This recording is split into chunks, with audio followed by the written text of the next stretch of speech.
Hello friends, मैं सुमित बागुल आप सबका आपके चहीते सेक्स एक सुखी जीवन का मंत्र डॉक्टर विजय दहीफले के साथ इस खास कार्यक्रम में तहे दिल से स्वागत करता हूं। दोस्तों, जब भी हमें कोई मेडिकल इमरजेंसी आती है या फिर स्वास्थ्य से जुड़ी कोई भी परेशानी सताती है, तब हम क्या करते हैं?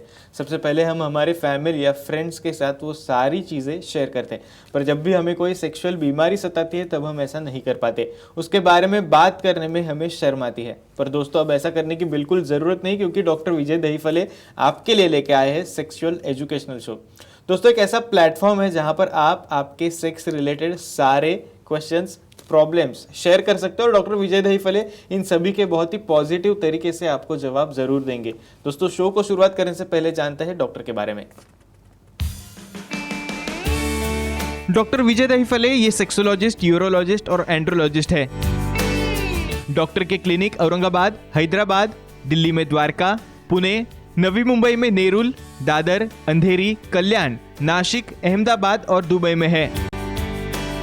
डॉक्टर विजय दहीफले का भारत एवं अन्य देशों में कॉन्फ्रेंसेस और सेमिनार के लिए आना जाना रहता है, जिसमें डॉक्टर सेक्स रिलेटेड सलाह मशवरा करते रहते हैं।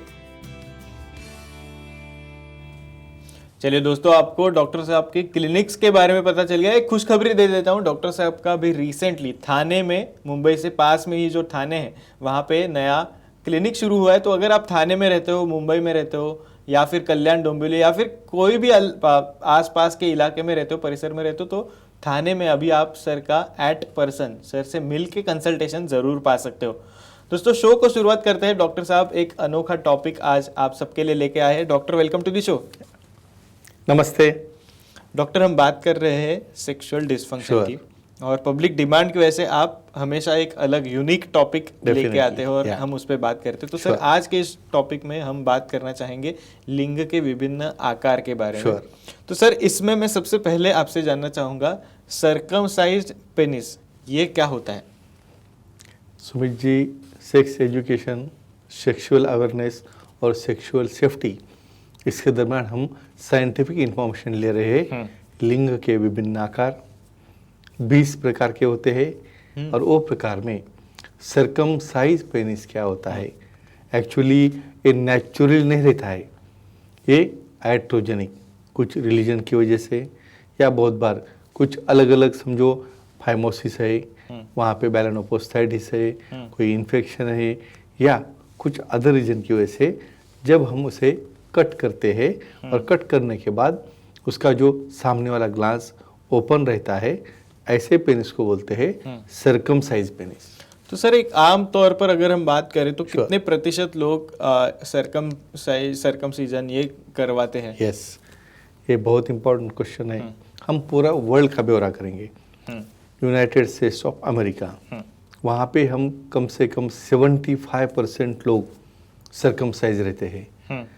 अभी अलग अलग कंट्रीज़ के रिलीजन अलग है, अलग अलग कंट्रीज़ में उनकी प्रथा अलग अलग है। तो बहुत बार रिलीजियस सर्कमसिजन वहाँ पे रेगुलरली करते रहते हैं, लेकिन ये सर्कमसिजन करना चाहिए या नहीं। समझो इंटैक्ट फोर्स्किन रखेंगे तो उसका क्या फ़ायदा है, समझो सर्कमसिजन करेंगे तो उसका कोई फ़ायदा हो सकता है क्या, ये सब चीज़ें हम देखेंगे one by one. Definitely sir. एक दर्शक का कॉल आया है सूरत से, पराग जी हमारे साथ है। पराग जी, आपका फोन कनेक्ट हुआ है, आप आपका सवाल सर से पूछ सकते हो।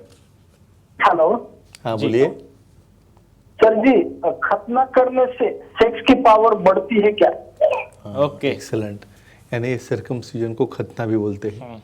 बहुत लोगों को बहुत से मिथ्स है भाई, जिसमें हम सर्कमसिजन करेंगे उसको खतना बोल रहे, वो करेंगे तो उससे हमारी पावर बढ़ जाती है। ऐसा कुछ भी नहीं होता है। बेसिकली इम्पोर्टेंट क्या है, जब नेचर ने कोई चीज़ बनाई है तो उसका पर्पज़ रहता है। क्या पर्पज़ है स्किन का? ग्लांस यानी सामने वाला राउंडेड पार्ट, ये बहुत डेलिकेट रहता है, वहाँ पे नर्व्स रहते हैं, उसके ऊपर म्यूकोजा रहती है, डेलिकेट रहती है, उसको कवर करने के लिए नेचर ने उसे बनाया है ये फोरस्किन। समझो ये फोरस्किन को हम कट करेंगे, उसके नर्व चले गए, सेंसेशन चले गए, जब वो पीछे आने के बाद रोल होके वहाँ पे कॉम्प्रेशन देता है, वो चला गया, तो इमेजिन करो कैसे बढ़ेगी पावर। और दूसरी चीज़, समझो इंटैक्ट हो तो उसकी आपने केयर नहीं ली, वहाँ पे स्मेग्मा जमा हो रहा है, वहाँ पे इन्फेक्शन हो रहा है, फिर भी कुछ फ़ायदा होगा? नहीं होगा। तो एक ही चीज़ कहूँगा, डेफिनेटली जो नेचुरल है उसे प्रिजर्व करने से आपका शीघ्र पतन, कमजोरी या छोटा लिंग जो लगता है उसका इफेक्ट आ जाता है। समझो करोगे भी, रिलेशन होगा या और कोई रीज़न होगा, मेडिकल रीज़न, उसकी केयर लेने के बाद, प्रॉपर सेक्सोलॉजी, यूरोलॉजी और एंड्रोलॉजी से सलाह लेने के बाद समझो आप करोगे तो बेनिफिट होता है। तो ये मिथ पूरी निकाल दो, ऐसा कुछ खतना या सर्कमसिजन करने से कतई पावर बढ़ती नहीं है। Definitely sir. तो बेसिकली फोरस्किन कट करने के वक्त क्या केयर बरतनी चाहिए? यस, ये बहुत इंपॉर्टेंट क्वेश्चन है Sumit ji. First, selection of your surgeon, यानी जो रियल उसमें एक्सपीरियंस रखता है। जस्ट सिंपल स्किन कट हो गई, फिनिश हो गया, ऐसा नहीं है। थोड़ी भी स्किन कम ज़्यादा हो गई, वो बेंड हो सकता है। बाद में बड़ा होने के बाद इरेक्शन हो गया तो उसके अंदर पेन हो सकता है। इरेक्टाइल डिस्फंक्शन भी होता है बेंड होने की वजह से। तो क्या केयर बरतनी है? जो हमारा सेंसिटिव पार्ट है उसको हाफ कवर्ड होना चाहिए, उसे पार्शियल सर्कमसिजन कहते हैं, जिसकी वजह से उसके नर्व एंडिंग वहाँ पे प्रिजर्व हो जाए। और कोरोना यानी हमारा जो रिंग पार्ट है उसके पीछे वो न जाए, क्योंकि आगे चल के पेनिस में जो इरेक्शन होता है, एक्टिविटी करते हो तो उससे जो स्लाइडिंग मूवमेंट लगती है, इसके लिए काम में आता है। तो समझो जब भी आपको ये सर्कमसिजन करना हो तो डेफिनेटली विशेषज्ञ मिलकर ही करना है, क्योंकि फ्यूचर में कोई सेक्सुअल डिस्फंक्शन ना हो जाए। सर तो एक वर्ड ऐसे भी है अनसर्कमसाइज्ड पेनिस, तो ये क्या होता है सर? यस, नेचुरली जो डिलीवरी होने के बाद जो स्किन आगे आके ग्लांस के उसे कवर करती है, ये नेचुरल अपीयरेंस है। इरेक्ट होने के बाद पार्शियली उसका सामने वाला मुंह ओपन होता है, दैट इज नॉर्मल। उसे कहते हैं अनसर्कमसाइज, यानी जिसमें सर्कमसिजन नहीं किया हो। लेकिन क्या केयर बरतनी है? बहुत छोटा होगा तो बहुत बार समझो पेरेंट्स ने ध्यान में आ गया, उसे बड़ा करना चाहिए, डायलेटेशन करना चाहिए और उसको आगे पीछे लेके क्लीनिंग अच्छा करना चाहिए। नहीं किया तो क्या होगा? वहाँ पे इन्फेक्शन होगा, बच्चों में यूरिन करते वक्त बलूनिंग होगा, ईचिंग होगा। तो ऐसे केसेस में एक ही कहूँगा, जब भी प्रीप्यूस है आप नहाने के लिए जाओ या कभी भी उसको वॉश करके उसको ड्राई करना बहुत इंपॉर्टेंट है। तो ऐसे पेनिसेस को कहते हैं अनसर्कमसाइज्ड पेनिसेस। Definitely sir. एक और दर्शक का कॉल है, हमें कॉल आया है रूपा जी का बैंगलोर से। रूपा जी आपका फोन कनेक्ट हुआ है, आपका सर से आप सवाल पूछ सकते हो। हेलो हाँ, बोलिए। सर, पार्टनर को डायबिटीज है और फोर स्किन कट होती है हमेशा और मुझे इन्फेक्शन होता है, तो क्या करें? Okay, excellent. डायबिटीज है पार्टनर को और डायबिटीज है और फोर स्किन को कट्स हो जाते हैं पार्टनर के, उसे इन्फेक्शन होता है और उसकी वजह से इनको भी इन्फेक्शन हो रहा है। बहुत प्रॉपर कंडीशन है। ऐसे केस में डायबिटीज में शुगर बढ़ने की वजह से सामने वाली स्किन क्रैक होती है, क्योंकि इलास्टिसिटी चली जाती है शुगर कंट्रोल में नहीं रहने की वजह से, वहाँ पे ब्लीडिंग होती है। तो अपने आप ही समझो ऐसा पेन होगा तो पार्टनर सेक्स कर सकता है क्या? नहीं, उसको इरेक्टाइल डिस्फंक्शन होता है। रिपीटेड कट बचने से वहाँ पे बैक्टीरियल इन्फेक्शन होता है। और वही पार्टनर जब सामने सेक्स करने जाए तो सामने वाले पार्टनर को वजाइनाइटिस है, बैक्टीरियल इन्फेक्शन है, डिस्चार्ज है, ऐसा होता है। तो इन्होंने विशेषज्ञ से मिलके, सेक्सोलॉजी, यूरोलॉजी, एंड्रोलॉजी से मिलके डायबिटीज कंट्रोल में लाके उसे पार्शियल सर्कमसिजन करने के बाद उसे बहुत अच्छा रिजल्ट मिलता है। तो इन्होंने विशेषज्ञ से मिलके डेफिनेटली इसकी सलाह ले और कोई चिंता न करे। Definitely sir. एक और अहम सवाल आपसे पूछना चाहूँगा, during activity, during sex, foreskin का रोल क्या रहता है? यस, अभी आप बोलोगे भाई इसको बहुत जन सर्कमसिजन कर रहे हैं, बहुत जन इंटैक्ट रखे हैं, लेकिन कब यूज रहेगा? उसकी केयर, उसकी हाइजीन रखने के बाद।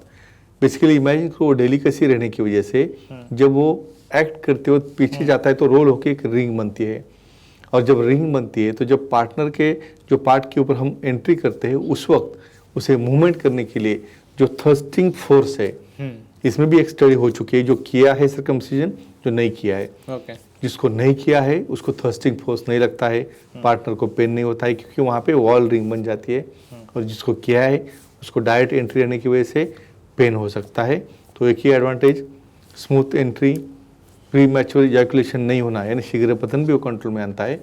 और उसके सेंसेशन ब्रेन तक जाके जो प्लेजर मिलता है, इवन ड्यूरिंग मास्टरबेशन भी जो प्लेजर मिलता है वो काफ़ी अच्छा मिलता है।